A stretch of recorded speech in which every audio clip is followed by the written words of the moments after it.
बिस्मिल्लाहिर्रहमानिर्रहीम। मेरे प्यारे दोस्तों, आज हम पास्ट परफेक्ट कंटिन्यूअस टेंस के बारे में पढ़ने जा रहे हैं, जिसे हम उर्दू में फ़ेल माजी मुकम्मल जारी कहते हैं। और ये ऐसा फ़ेल होता है जो कि ऐसा फ़ेल जो गुजरे हुए ज़माने में मुकम्मल और जारी यानी मुसलसल हालत में पाया जाए। इसमें वक्त या मुद्दत का तज़किरा भी होता है, यानी कि ये फ़िक्रा कोई भी फ़िक्रा हो जो माजी में शुरू हुआ हो और उसका और अभी तक वो काम जारी हो, उसे हम परफेक्ट कंटिन्यूअस टेंस कहते हैं। यानी कि माजी में तो वो फ़िक्रा शुरू हुआ हो, यानी कि मैं सुबह से खेत में पानी लगा रहा हूँ या पौधों को पानी लगा रहा हूँ। मैं सुबह से पढ़ने जा रहा हूँ, यानी कि इस तरह से मैं और भी फ़िक्रे होते हैं कि मैं 2 घंटों से मेलसी में जा रहा हूँ। इस तरह इसका इसमें मालूम हो रहा है कि सुबह से इसमें मालूम हो रहा है कि वक्त या मुद्दत का तज़किरा भी हो रहा है, और इसमें ऐसा भी पता चल रहा है कि ये ज़माना जो है कब का ये काम शुरू हो चुका है लेकिन अभी तक जारी है। और इसकी जो पहचान है वो है रहा था, रहे थे और रही थी। इस तरह की उर्दू फ़िक्रात के आखिर में रहा था, रहे थे, रही थी आता है, और इसकी जो पहचान है ये है। और इसमें जो हम हेल्पिंग वर्ब इस्तेमाल करते हैं, हेल्पिंग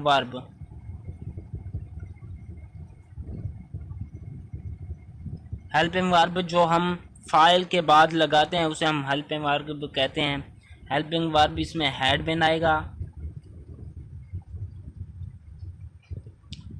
और फेल की तीसरी फॉर्म यानी वर्ब या फेल की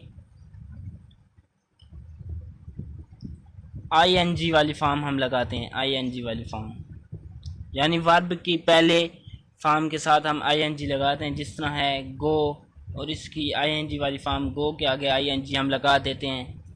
ये इस तरह के हम इसकी मिसालें लगाते हैं। और इंग्लिश में हम सिंस और फार लगाते हैं। सिंस और फार का इस्तेमाल करते हैं, जो कि फार हम सिंस में हम जिसमें हम कि मालूम हो रहा हो कि काम कब से शुरू हुआ है, यानी कि इस काम का आगाज़ काम के आगाज़ का पता चल रहा हो, तो उससे हम सिंस कहते हैं। यानी कि जिसमें काम के आगाज़ का तो पता चल रहा हो लेकिन उससे कुल मुद्दत का पता ना चल रहा हो कि वो काम करते हुए कितना वक्त गुजर चुका है, उसमें हम सिंस लगाते हैं, यानी काम का आगाज़।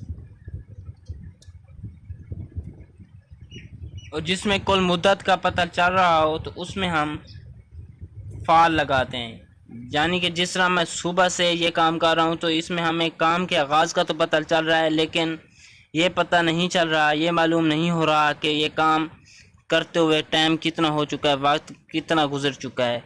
अगर हम फार के बारे में बात करें तो इसमें कुल मुद्दत का पता चल रहा है कि मैं 2 घंटों से ये काम कर रहा हूँ, तो इसका मतलब है कि मुझे काम करते हुए 2 घंटे बीत चुके हैं। मज़ीद अगर आपने इसके बारे में जानना है तो मैंने एक अलग इसकी वीडियो बनाई हुई है, जिसका लिंक मैं आपको डिस्क्रिप्शन में दे दूँगा। आपने वहाँ से इसका अगर इस्तेमाल देखना है तो आप देख सकते हैं। तो बिना वक्त ज़ाय किए हम इसकी कुछ मिसालें समझ लेते हैं। मिसाल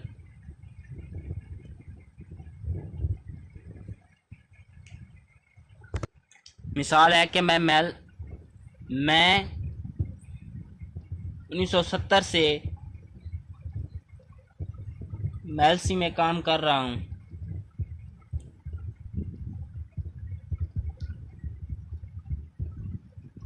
मैं 1970 से मेलसी में काम कर रहा था।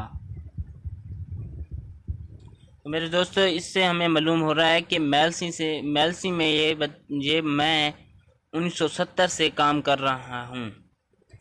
तो इसका जो हम सादा फ़िक्रा बनाते हैं, यानी कि आई हैड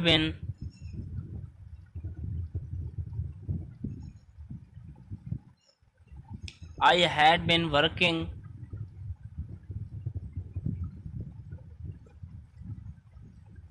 इन मेलसी।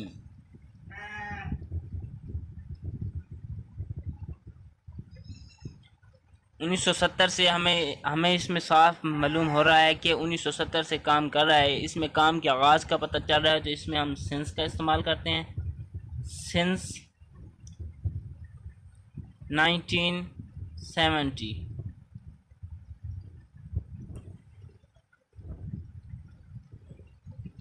और इसी तरह मैं आपको इस अपनी अगली वीडियो में इसके नेगेटिव और इंटेरोगेटिव फ़िक्रे भी इसी फ़िक्रे के आपको बना के दिखाऊंगा, और इसका लिंक मैं आपको दे दूंगा। मैं एक और फ़िक्रा भी आपको समझा देता हूं, जो कि उसकी भी नेगेटिव इंटेरोगेटिव मैं आपको अगली वीडियो में आपको बताऊंगा, जिसका लिंक मैं इस वीडियो के डिस्क्रिप्शन में दे दूंगा।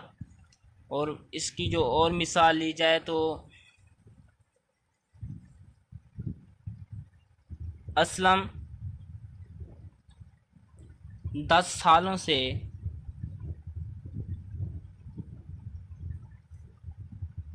इस स्कूल में पढ़ रहा था।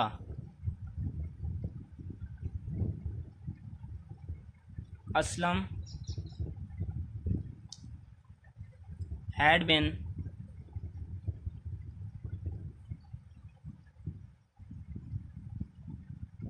studying Aslam had been studying in this school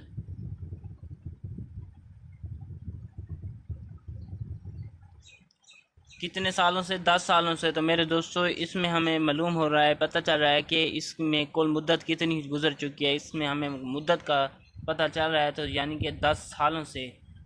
तो इसमें हम फॉर लगाएंगे, फॉर 10 years।